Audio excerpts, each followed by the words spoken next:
Hello friends, कैसे हैं आप लोग। Welcome back TET CTET study classes. तो आज मैं बहुत ही महत्वपूर्ण प्रश्नों का संकलन लेकर आया हूं, इसलिए आप लोग वीडियो के अंत तक बने रहिएगा। इसी प्रकार के प्रश्न आप लोगों को परीक्षा हाल में देखने को मिलेंगे। तो मैं रमेश चतुर्वेदी, चलते हैं आज के पहले प्रश्न पर। आज का पहला प्रश्न है, कोहलर यह सिद्ध करना चाहते थे कि सीखना ऑप्शन है एक ऐसी स्थिति है जिसमें व्यक्ति पशु से श्रेष्ठ है, स्वायत्त यादृच्छिक क्रिया है, संज्ञात्मक संकार्य है, परिस्थिति के विभिन्न अंगों का प्रत्यक्षीकरण है। तो इसका ऑप्शन सही होगा नंबर सी, संज्ञात्मक संकार्य है। तो क्योंकि कोहलर यह सिद्ध करना चाहते थे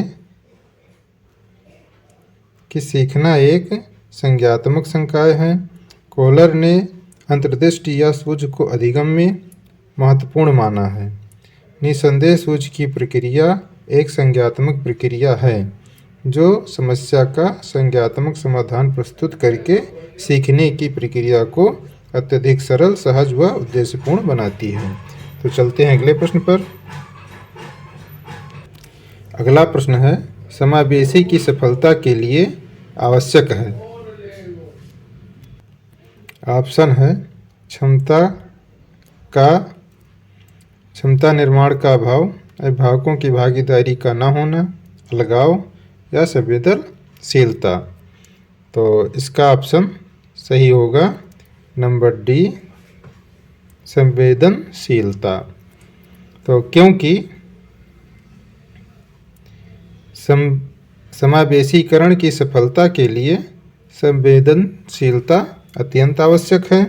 यह संवेदनशीलता समाज, समुदाय, परिवार, विद्यालय, शिक्षक तथा अन्य के समकक्ष स्तर का होना चाहिए ताकि विशिष्ट आवश्यकता वाले बच्चे अपने आप को समाज के लिए सदस्यों से अलग न समझें तथा समाज में अपने आप को समायोजित कर सकें। तो चलते हैं अगले प्रश्न पर। अगला प्रश्न है, किसी भी नई भाषा को सीखने के लिए कहाँ से प्रारंभ किया जाना चाहिए। तो अगला प्रश्न है, किसी भी नई भाषा को सीखने के लिए कहाँ से प्रारंभ किया जाना चाहिए। अक्षरों या शब्दों के मध्य, साहचर्य से, वाक्यों के निर्माण से, शब्दों के निर्माण से, उपयुक्त में से कोई नहीं। तो इसका ऑप्शन सही होगा नंबर ए, अक्षरों व शब्दों के मध्य साहचर्य से। क्योंकि किसी नई भाषा को सीखने के लिए अक्षरों व शब्दों के मध्य साहचर्य से प्रारंभ किया जाना चाहिए, क्योंकि भाषा सीखने की प्रक्रिया क्रमिक रूप से होती है। बालक पहले अक्षरों, फिर शब्दों और अंत में वाक्यों को सीखता है, अतः इसके मध्य साहचर्य होना अति आवश्यक है। चलते हैं अगले प्रश्न पर। अगला प्रश्न है, निम्न में से कौन सा संवेग का तत्व नहीं है। ऑप्शन है व्यवहारात्मक, दैहिक, संज्ञात्मक या संवेदी। तो इसका ऑप्शन सही होगा नंबर डी, संवेदी। तो निम्न में से संवेगात्मक तत्व संवेदी नहीं होगा, क्योंकि संवेदी संवेग का तत्व नहीं है, क्योंकि संवेग उत्पन्न होने पर प्राणी में दो स्तर पर परिवर्तन दिखाई देते हैं। पहला शारीरिक और दूसरा है मानसिक स्तर पर।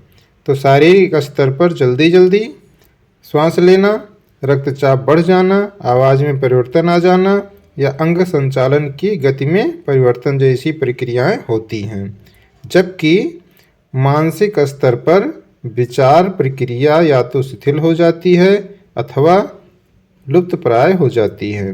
दूसरी ओर संवेदी क्रियाओं पर संवेग का कोई प्रत्यक्ष प्रभाव नहीं पड़ता है। तो चलते हैं अगले प्रश्न पर।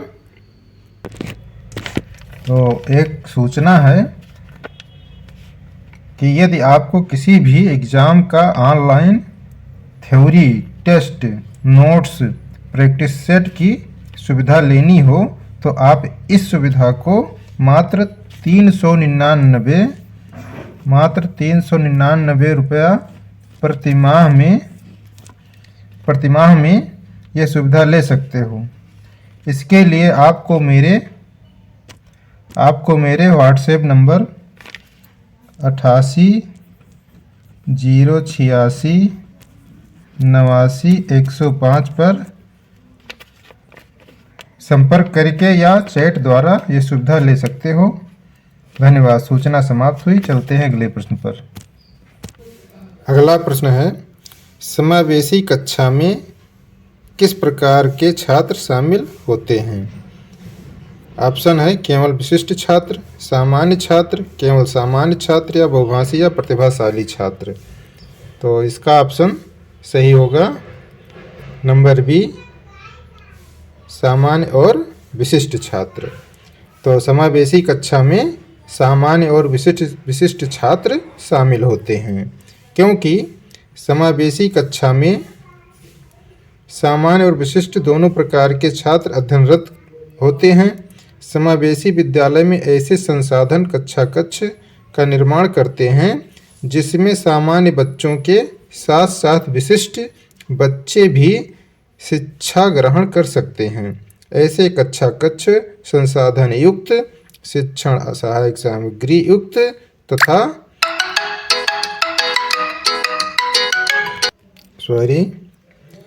सामग्री युक्त तथा संसाधन शिक्षक युक्त होते हैं, जहां विशिष्ट बालक अपने आप को समायोजित कर पाते हैं। तो चलते हैं अगले प्रश्न पर। अगला प्रश्न है, संज्ञात्मक क्षेत्र का सही क्रम है। ऑप्शन है ज्ञान, अनुप्रयोग, अवबोध, विश्लेषण, संश्लेषण, मूल्यांकन, अनुप्रयोग, विश्लेषण, संश्लेषण, अवबोध, ज्ञान, मूल्यांकन, संश्लेषण, विश्लेषण, अनुप्रयोग, अवबोध, ज्ञान, अवबोध, अनुप्रयोग, विश्लेषण, संश्लेषण, मूल्यांकन। तो इसका ऑप्शन सही होगा नंबर डी, ज्ञान, अवबोध, अनुप्रयोग, विश्लेषण, संश्लेषण, मूल्यांकन। क्योंकि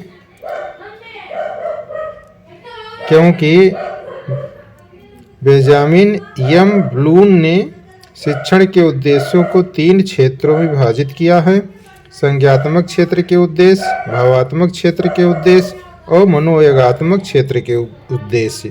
तो ब्लूम ने वर्ष 1956 में संज्ञात्मक क्षेत्र के उद्देश्यों को पुनः क्रमशः 6 भागों में विभाजित किया, जो इस प्रकार है: ज्ञान, अवबोध, अनुप्रयोग, विश्लेषण, संश्लेषण और मूल्यांकन। तो चलते हैं अगले प्रश्न पर।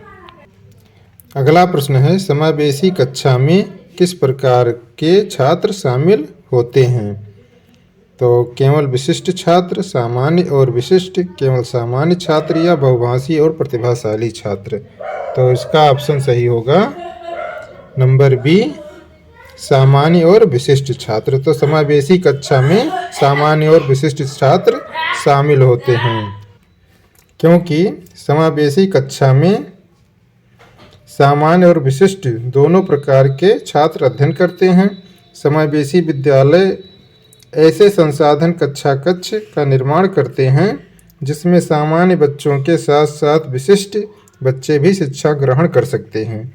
ऐसे कक्ष संसाधन युक्त, शिक्षण सहायक सामग्री युक्त, संसाधन शिक्षक युक्त होते हैं, जहां विशिष्ट बालक अपने आप को समायोजित कर पाते हैं। तो चलते हैं अगले प्रश्न पर। अगला प्रश्न है, संसाधन क्षेत्र का संज्ञात्मक क्षेत्र का सही क्रम है। ऑप्शन है ज्ञान, अनुप्रयोग, अवबोध, विश्लेषण, संश्लेषण, मूल्यांकन, अनुप्रयोग, विश्लेषण, संश्लेषण, अवबोध और ज्ञान। मूल्यांकन, संश्लेषण, विश्लेषण, अनुप्रयोग, अवबोध, ज्ञान, अवबोध, अनुप्रयोग, विश्लेषण, संश्लेषण, मूल्यांकन। तो इसका ऑप्शन सही होगा नंबर डी, ज्ञान, अवबोध, अनुप्रयोग, विश्लेषण, संश्लेषण और मूल्यांकन। क्योंकि बेंजामिन यस ब्लूम ने शिक्षण के उद्देश्यों को 3 क्षेत्रों में विभाजित किया। तो संज्ञात्मक क्षेत्र के उद्देश्य, भावात्मक क्षेत्र के उद्देश्य और मनोयोगात्मक क्षेत्र के उद्देश्य। तो ब्लूम ने वर्ष 1956 में संज्ञात्मक क्षेत्र के उद्देश्यों को पुनः 6 भागों में विभाजित किया, जो इस प्रकार है: ज्ञान, अवबोध, अनुप्रयोग, विश्लेषण, संश्लेषण और मूल्यांकन। तो चलते हैं अगले प्रश्न पर। अगला प्रश्न है, अधोलिखित में गणित संबंधी अधिगम अक्षमता को कौन सा पद परिभाषित करता है? ऑप्शन है निरक्षरता संबंधी दोष, पठन दोष, गणना दोष या उपयुक्त में से कोई नहीं। तो इसका ऑप्शन होगा नंबर सी, गणना दोष। तो अधोलिखित में गणित संबंधी अधिगम अक्षमता को गणना दोष परिभाषित करता है। तो क्योंकि गणना दोष गणित संबंधी अधिगम अक्षमता को परिभाषित करता है। गणना दोष से संबंधित अधिगम अक्षमता को डिसकैलकुलिया कहा जाता है। इस प्रकार के अक्षमता वाले बच्चों में अंकगणितीय संक्रियाओं के चिन्हों को समझने में कठिनाई, दिशा ज्ञान का अभाव या अल्प समझ, नगद अंतरण या भुगतान संबंधी समस्याएं होती हैं। तो चलते हैं अगले प्रश्न पर। अगला प्रश्न है, निम्न में से कौन सा अच्छे शिक्षण की विशेषता नहीं है? ऑप्शन है स्वेच्छाचारी, जनतांत्रिक, सहानुभूतिपूर्ण, वांछनीय सूचनाएं देने वाला। तो इसका ऑप्शन सही होगा नंबर ए, स्वेच्छाचारी। तो निम्न में से स्वेच्छाचारी अच्छे शिक्षण की विशेषता नहीं है। अन्य विशेषताएं हैं। तो क्योंकि स्वेच्छाचारितापूर्ण शिक्षण वातावरण अच्छे शिक्षण की विशेषता नहीं होती है। प्रभावशाली व आनंददायक वातावरण में किए गए शिक्षण का प्रतिफल अधिगम के रूप में परिलक्षित हो जाता है। इसलिए शिक्षण का वातावरण जनतांत्रिक, सहानुभूतिपूर्ण, सहयोगात्मक या वांछनीय सूचनाएं देने वाला होना चाहिए। तो चलते हैं अगले प्रश्न पर। अगला प्रश्न है, अग्रिम व्यवस्थापक प्रतिमान किस परिवार से संबंधित है? ऑप्शन है व्यक्तिक, सामाजिक अंतःक्रिया, सूचना प्रक्रियाकरण, व्यवहार परिमार्जन। तो इसका ऑप्शन सही होगा नंबर सी, सूचना प्रक्रियाकरण। तो अग्रिम व्यवस्थापक प्रतिमान सूचना प्रक्रियाकरण परिवार से संबंधित है। क्योंकि ब्रूस आर जोयस तथा मार्सवेल ने अपनी पुस्तक मॉडल ऑफ टीचिंग में शिक्षण प्रतिमानों को 4 अंगों में बांटा है: अंतः प्रक्रिया शोध, सूचना प्रक्रिया कारण, व्यक्तिगत स्रोत प्रतिमान, व्यवहार परिवर्तन स्रोत प्रतिमान। इन 4 प्रकार के प्रतिमानों को पुनः कई विभागों में विभाजित किया गया है। जैसे सूचना प्रक्रियाकरण को निम्न 4 प्रकार से विभाजित किया गया है, जैसे निष्पत्ति संप्रत्यय प्रतिमान, अग्रिम व्यवस्थापक प्रतिमान, आगमन प्रतिमान और जैविक विज्ञान परीक्षा गतिमान। तो चलते हैं अगले प्रश्न पर। अगला प्रश्न है, निम्न में से कौन सा अवबोध स्तर के शिक्षण में शामिल है? ऑप्शन है पृथक्करण, अनुप्रयोग, तुलना, अन्वेषण। तो इसका ऑप्शन सही होगा नंबर डी, अन्वेषण। तो निम्न में से अन्वेषण अवबोध स्तर के शिक्षण में शामिल है। क्योंकि बोध स्तर शिक्षण व्यवस्था को निम्नलिखित सोपानों में विभाजित किया गया है। नंबर 1, अन्वेषण, प्रस्तुतिकरण, आत्मीकरण एवं परिपाक, वर्णन अथवा अभिव्यक्तिकरण। तो चलते हैं अगले प्रश्न पर। अगला प्रश्न है, कौशलों के स्थानांतरण के लिए कौन सा उपयोगी है? ऑप्शन है कौशल अंतःकरण एक गति है ना कि उद्देश्य, रेखीय अभिक्रम, अवसाखीय अभिक्रम और तैयारी और अर्जन। तो इसका ऑप्शन होगा नंबर ए, कौशल अंतरण एक गति है ना कि उद्देश्य। तो कौशलों के हस्तांतरण के लिए कौशल अंतरण एक गति है ना कि उद्देश्य है के लिए उपयोगी है, क्योंकि कौशल को किसी जटिल कार्य को आसानी से और दक्षता से करने की योग्यता के रूप में परिभाषित किया गया है। कार चलाना, आशुलिपि में लिखना आदि कौशल के उदाहरण हैं। कौशल अधिगम गुणात्मक रूप से कई भिन्न चरणों से होकर गुजरता है। एक चरण से दूसरे चरण में संक्रामक कौशल अंतरण कहलाता है। यह कौशल अंतरण उद्देश्यपूर्ण न होकर स्वतः होता है, अर्थात कौशल अंतरण एक प्रकार की यात्रा है, न कि लक्ष्य या उद्देश्य। तो चलते हैं अगले प्रश्न पर। अगला प्रश्न है, शैक्षिक सुधारों में प्रभावी विकेंद्रीकरण तभी संभव होगा जब, ऑप्शन है, जब खंड व संकुल संदर्भ केंद्रों की भागीदारी बढ़े, स्थानीय संदर्भ व्यक्ति उपलब्ध हो, अध्यापकों के पास संसाधन और प्रासंगिक सामग्री भी मौजूद हो। तो इसमें कौन सा ऑप्शन सही है देख लेते हैं। तो इसका ऑप्शन सही होगा नंबर डी, ये बी और सी तीनों सही हैं, क्योंकि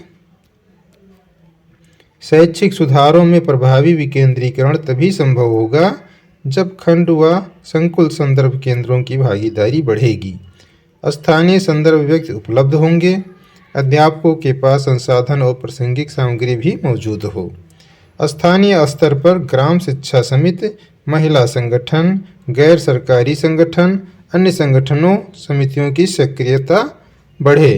तो चलते हैं अगले प्रश्न पर। अगला प्रश्न है, निम्न में से कौन सा शिक्षा सूत्र नहीं है। ऑप्शन है, सरल से कठिन की ओर, अनिश्चित से निश्चित की ओर, दृश्य से अदृश्य की ओर, निगमन से आगमन की ओर। तो इसका ऑप्शन सही होगा नंबर डी, निगमन से आगमन की ओर। तो निम्न में से निगमन से आगमन की ओर शिक्षण का सूत्र नहीं है, क्योंकि हर्बर्ट स्पेंसर तथा कामेनियस ने निम्न प्रकार के शिक्षण सूत्रों का उल्लेख किया है।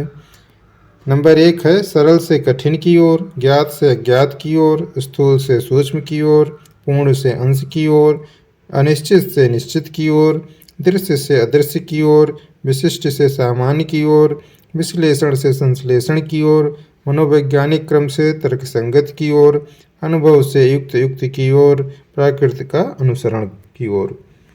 तो चलते हैं अगले प्रश्न पर। अगला प्रश्न है, एक छात्र पढ़ रहा है, उसका नाम लेकर किसी ने बुलाया, निम्न में से किस संवेदना द्वारा वह छात्र अपनी अनुक्रिया प्रकट करेगा। ऑप्शन है, दृष्टि संवेदना, स्पर्श संवेदना और ध्वनि संवेदना और प्रत्यक्षण संवेदना। तो इसका ऑप्शन सही होगा नंबर सी, ध्वनि संवेदना। तो एक छात्र पढ़ रहा है, उसका नाम लेकर किसी ने बुलाया, तो निम्न में से ध्वनि संवेदना द्वारा वह छात्र अपनी अनुक्रिया प्रकट करेगा, क्योंकि ज्ञानेंद्रियों के द्वारा व्यक्ति पर होने वाले प्रभाव को संवेदना कहते हैं। यदि कोई छात्र पढ़ रहा है और उसका नाम लेकर कोई व्यक्ति बुलाता है, तो सर्वप्रथम वह हाँ में जवाब देगा, अर्थात वह अपनी अनुक्रिया ध्वनि संवेदना के माध्यम से प्रकट करेगा। तो चलते हैं अगले प्रश्न पर। तो मित्रों, ये वीडियो यहीं पर समाप्त करते हैं। ये वीडियो कैसा लगा कमेंट बॉक्स में ज़रूर लिखिए, और यदि अच्छा लगा हो तो लाइक और शेयर ज़रूर कीजिएगा। तो प्रश्नों को लिखा करो, क्योंकि लिखने से जल्दी याद हो जाते हैं। और मिलते हैं अगले वीडियो में। अपना तैयारी आप लोग करते रहिए। बहुत बहुत धन्यवाद।